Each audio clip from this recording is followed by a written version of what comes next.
Everyone, welcome to a new blog. আজকে আমি তোমাদের সাথে শেয়ার করব আমার চেন্নাই ঘোরার এক্সপিরিয়েন্স।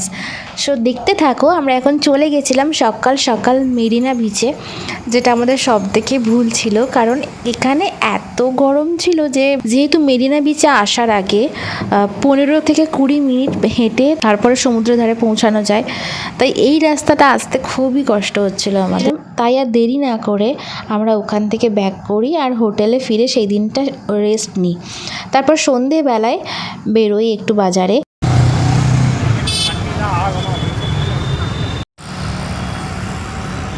এখানে বেরিয়ে আশেপাশে রাস্তাঘাট এবং লোকাল মার্কেট এগুলো তোমাদের সাথে শেয়ার করছি, দেখো।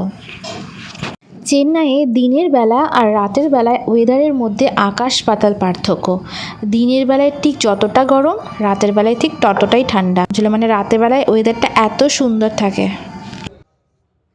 সন্ধেবেলায় আমরা চেন্নাইয়ে লোকাল মার্কেটে ঘুরতে গেছিলাম। এখানে দেখতে পাচ্ছ এখন একটা আমরা শপে ঢুকেছিলাম, যেখানে কালেকশানগুলো দারুণ ছিল, পুরো দেখার মতনই, কিন্তু এতটাই হাই প্রাইস ছিল যেটা হাত দেওয়া যাবে না। প্রায় আকাশ ছোঁয়া দাম ছিল এখানে। বিভিন্ন রকমের কারুকার্য করা ব্যাগ ছিল, এছাড়া অনেক রকমের কাঠের তৈরি পুতুল ছিল, অনেক শোপিস ছিল, আর সুন্দর সুন্দর বক্স ছিল, যেগুলো দেখতে আমার খুব ভালো লাগছিল, যেগুলো জুয়েলারি বক্স হিসেবে কিন্তু দারুণ হবে, কিন্তু এতটাই দাম ছিল, ইচ্ছা সত্ত্বেও সেগুলো নেওয়া যাচ্ছিল না। যেহেতু চেন্নাই টেম্পল কেন্দ্রিক শহর, তাই এখানে প্রচুর পরিমাণে সুন্দর সুন্দর দেখতে মূর্তি ছিল, যেগুলো দেখতে দারুণ ছিল। এত সুন্দর নিখুঁত কাজ যে দেখেই চোখের শান্তি হচ্ছিল। এখানে যে চাবির রিংগুলো রয়েছে এগুলোর প্রাইস 100 রুপিস করে ছিল। মানে ভাবতে পারছো, একটা জাস্ট ছোট্ট একটা চাবির রিং, সেটার দাম প্রায় 100 টাকার কাছাকাছি ছিল। তো বললাম না, পুরো আকাশ ছোঁয়া দাম, মানে কোনো জিনিসে নিতে ইচ্ছে গেলেও নেওয়া যাচ্ছিল না, এতটাই দাম। এই যে কাঠের মূর্তিগুলো দেখতে পাচ্ছ, এগুলো কিন্তু অপরূপ সুন্দর ছিল, মানে এগুলো একদম নিখুঁত কাজ ছিল। একটা দাম ছিল দেখলাম 43 লাখ প্রায়, মানে আকাশ ছোঁয়া প্রায়। এই শ্বেত পাথরের বক্সগুলো কিন্তু খুব সুন্দর ছিল, জুয়েলারি রাখার জন্য কিন্তু বেশ ভালো হতো, কিন্তু অনেক ভারী ছিল, যার জন্য ক্যারি করে এত দূর নিয়ে আসা সম্ভব না, তাই এটা আমি কিনতে পারিনি, কিন্তু এটা ভীষণ পছন্দ ছিল আমার।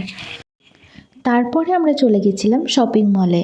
কলকাতার এত কাছাকাছি থাকা সত্ত্বেও আমি কোনোদিন জুডিওতে যেতে পারিনি, কিন্তু চেন্নাইয়ে গিয়ে সেটা পসিবল হলো। এখানের বেশিরভাগ মানুষই সন্ধ্যের পরে শপিং মল এবং রাস্তাঘাটে বেরোয়, মানে দিনের বেলায় এখানে এতটাই পরিমাণে গরম থাকে যে খুব একটা মানুষ তখন বেরোয় না কাজে যাওয়া ছাড়া।